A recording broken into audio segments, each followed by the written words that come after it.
Welcome to our second hour of World Crisis Radio. Webster Tarpley here in Washington now. We're going to get back to Libya in just a minute. We have huge news. The imperialist ideological front is collapsing. Anne-Marie Slaughter, one of the first to call for bloody intervention and no compromises, is now telling the Financial Times in the A-List blog, it's time to compromise to protect the people of Libya. She is reversing her front. This is an absolutely critical event, a voice from high level inside the establishment, former national security official, one of the architects of this kind of imperialist foreign policy. But now let's switch gears and look again at the illegitimacy of Obama himself, because despite our desire to get him to do something in the next couple of days, it's clear that this cannot be allowed to go on.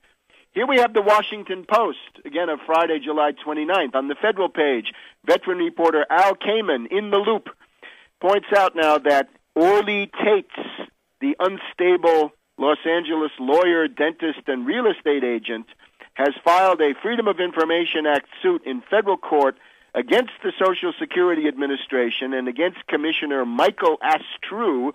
She wants to find out about Obama's Social Security number, that the number that he presents is from Connecticut, not from Hawaii. How did he get it? Is it fraudulent? The problem is, this is a perfectly legitimate question, except that if you're Orly Tates, you've got to muck it up with crippling errors and make yourself look like a fool. She has not complied, according to Judge Royce C. Lambeth, Chief Judge of the U.S. District Court of the District of Columbia.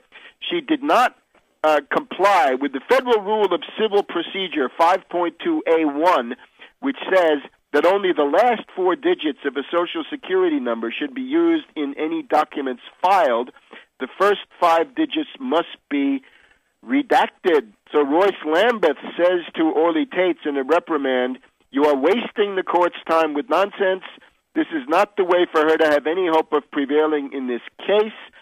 She makes the hysterical claim, says Lambeth, that there may be an employee of this court who is intentionally sabotaging her. She has engaged a courtroom deputy clerk in a lengthy accusatory conversation. Orly Tates is either toying with the court or displaying her own stupidity, says Lambeth. There is no logical explanation she can provide as to why she is now wasting the court's time. And I guess that's it in a nutshell. Perfectly legitimate thing. Trust Orly Tates to muck it up and make this look like an exercise in stupidity and incompetence. Well, we want to get the real word here from Phil Berg in Philadelphia, who started this all August 21st, 2008, almost 3 years ago. Welcome, Phil. My pleasure. And the only thing I can say about that article you just read from the Post regarding Judge Lambert and with Orly Tates, if you can't say something nice about someone, don't say it. And I really can't say it because for the last 2.5 years, the records will show she has, and I think intentionally screwed up everything just to take the focus off of the main thing, and that is exposing Obama. The whole Social Security thing, I think, has been blown out of proportion. There's really not evidence that he's using a number that was used by someone else. The numbers are different. But be that may, I think Judge Lambert's comments have been repeated by other judges around the country regarding that person. Well, I guess this is it's obviously interesting that the Washington Post, which is of course hostile to this issue in general, is eager to show you Orly Tates. We've even got a picture of her. There's a photo here on the page, and it's got the fake birth certificate, the new one, behind her.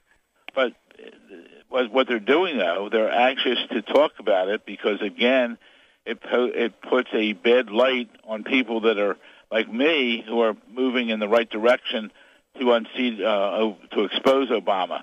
And when you put something like the Post, who's not on our position, but they repeat a story like that, the reason they're writing that story is to get other people saying, see, these people are crazy, these people don't know what they're talking about, et cetera, et cetera. And therefore, that's the only reason it's in there today. It's to knock us, not to help us. And that's the frustrating part about this, because the media has not been with us on this, and the media, it's a disgrace because we supposedly in the United States of America have a free press. There's no such free press in this country. It's controlled by 3 or 4 corporations. And this topic, if the national media had done 1/10 of what they did to Sarah Palin, to Obama, he never would have been nominated. But they decided to give him a free ride. But even the audacity of the free press, the audacity of Obama on April 27th to come forth with this new birth certificate, his copy of a birth certificate, not to investigate it. I mean, there's so many holes in there. There's more holes in there than Swiss cheese. I'm waiting for one more expert report we're going to pursue. We're trying to decide right now to pursue another case or what. We've been working on in the last year a book, and I think the book might be the way to go. We might be pushing that out by our August 21st anniversary date of 3 years since we started this. Excellent. But the whole thing here is it's completely frustrating that a person, a usurper in the White House, and like I told you many times, I'm the umbrella for everybody, but I hate talking about issues, but the issues are overwhelming that he is not doing what's in the best interest of this country. And a prime example is what's going on with this debt crisis now. You know, by going on the TV every day or every other day, you know, we're being made fools around the world. I mean, this issue should have been resolved a long time ago, whatever it's going to take. And the credit rating in this country is in jeopardy, and that will jeopardize every one of us. So, you know, wake up, listeners out there.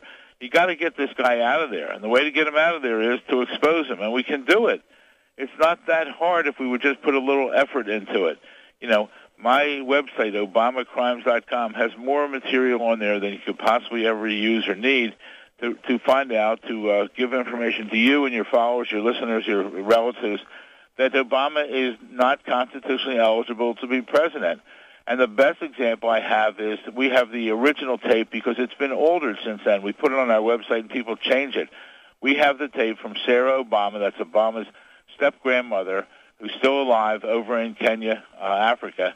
And she states in Swahili, and we have a minister who's sitting next to her on the telephone with a minister back here in Harrisburg, Pennsylvania, recording all of this. And she states in Swahili that she was in the hospital when he was born, August 4th, 1961. That's pretty hard to overcome. Now, at the very end of the tape, yes, there's some young kids going, no, he was born in Hawaii. And since then, there's been a lot of alteration. People have changed the tapes, and they do whatever they can to try to alter it. We have the original tape.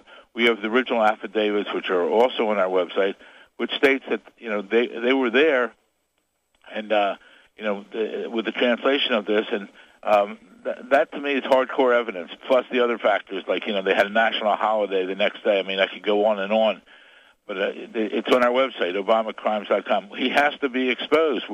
As we're the laughingstock of the world on this credit situation, we're laughingstock of the world because people around the world know that he's a usurper. They know he's a phony. They know he's a fraud.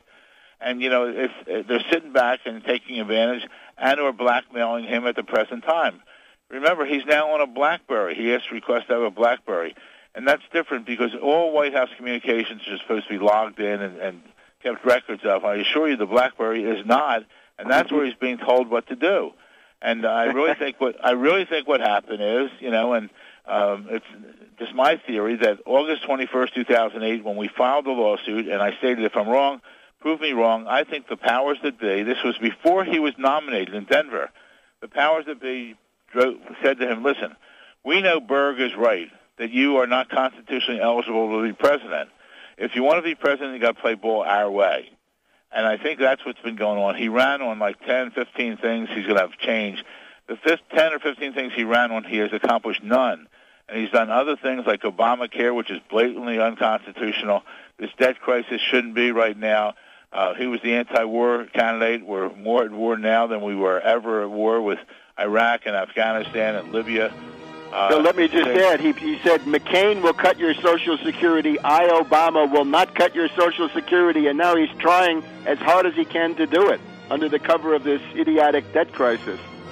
Okay, Phil, thank you very much. We've got to run. Our time has expired for this segment. We'll be back in a minute. You keep up the fight, and we'll see you again next week.